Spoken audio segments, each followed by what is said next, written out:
Kemudian faedah yang berikutnya para jamaah sekalian rahimani wa rahimakumullah, meninggalkan sesuatu yang tidak berguna dan tidak bermanfaat, yang tidak ada kaitan dengan kehidupan dia, yang tidak ada kaitan dengan kehidupan dia, ini termasuk kualitas Islam. Saya kasih contoh nanti. Meninggalkan sesuatu yang tidak berguna, tidak bermanfaat, yang tidak ada kaitannya dengan hidup dia, maka ini termasuk kualitas Islam dia baik. Maka ini termasuk baiknya kualitas Islam dia. Contohnya apa? Kepo urusan orang lain. Ini nggak tahu bahasa-bahasa sekarang ini dari mana singkatan sebenarnya kepo. Zaman dulu nggak ada Pak ya. Jadi apa singkatannya kepo itu? Ada singkatannya nggak? Ngepoin urusan orang lain. Ya. Jadi kedengar dikit seliuran, pengen didalami, pengen diselami. Apa sih? Emang kenapa sih bulan? Ngapain? Ini menunjukkan orang seperti itu orang yang kualitas Islamnya buruk, gak baik. Gak ada urusan sama dia. Kalau dia buruk, gak ada urusan sama dia. Kalau dia baik, gak juga membuat dia baik. Karena urusannya pertama pribadi dulu. Kecuali niatnya untuk memperbaiki. Bukan untuk mencari-cari kesalahan. Bukan untuk mencari-cari kekurangan. Bukan untuk mencari-cari aib. Ini kepo nih penyakit luar biasa nih. Dan nular lagi. Nular biasanya tuh. Virus. Ya. Walaupun dalam Islam ada yang namanya ikut campur urusan orang lain untuk menyempurnakan orang tersebut. Betul, ada. Ketika kita melihat dia lalai, maka tegakkan amar ma'ruf. Ketika kita melihat dia melakukan kemungkaran, maka tegakkan nahyu mungkar. Itu Islam.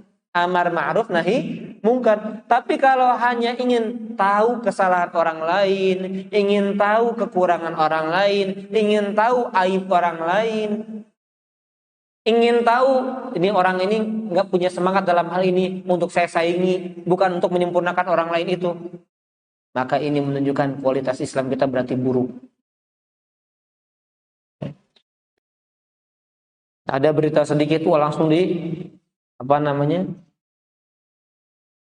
researching, ya, spill ya, bukan, dicari, klik medsosnya, lihat statusnya, scroll, itu untung nggak kita dapat untung apa kita?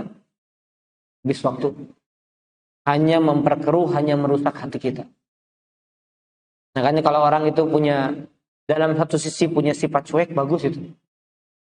Ya, satu sisi ya, bukan senantiasa cuek itu bagus nggak? Dalam satu sisi nggak mau menutupi kesalahan orang lain, menutupi kesalahan gurunya, nggak mau cari-cari tahu kesalahan jamaahnya, itu bagus. Baik, kemudian para jamaah azani Allah wa iyyakum ajma'in, orang yang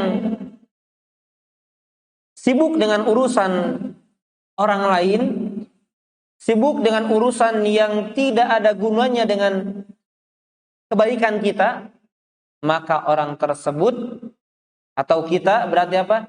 Telah membuat diri kita sendiri jatuh kepada kelelahan. Jadi hanya capek-capekin diri kita sendiri. Kalau kita sibuk dengan sesuatu yang tidak ada manfaat, tidak ada gunanya.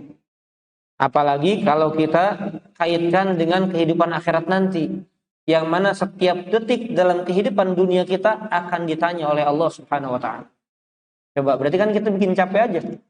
Kenapa nggak ada kenikmatan yang bisa kita raih dari hal-hal yang tidak bermanfaat yang banyak kita kerjakan ketika kita hidup di dunia.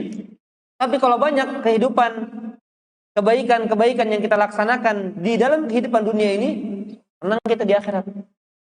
Fahuwa fi 'ishatir radiyah. Nanti kita masuk dalam ayat itu. Maka mereka dalam kehidupan yang apa? Yang diridhoi, yang tenang, yang nyaman, damai, membahagiakan. Tapi kalau tidak demikian, maka tempat kembalinya fa ummuhu hawiyah. Tempat kembalinya adalah neraka yang sangat panas. A'udzubillahi min dzalik.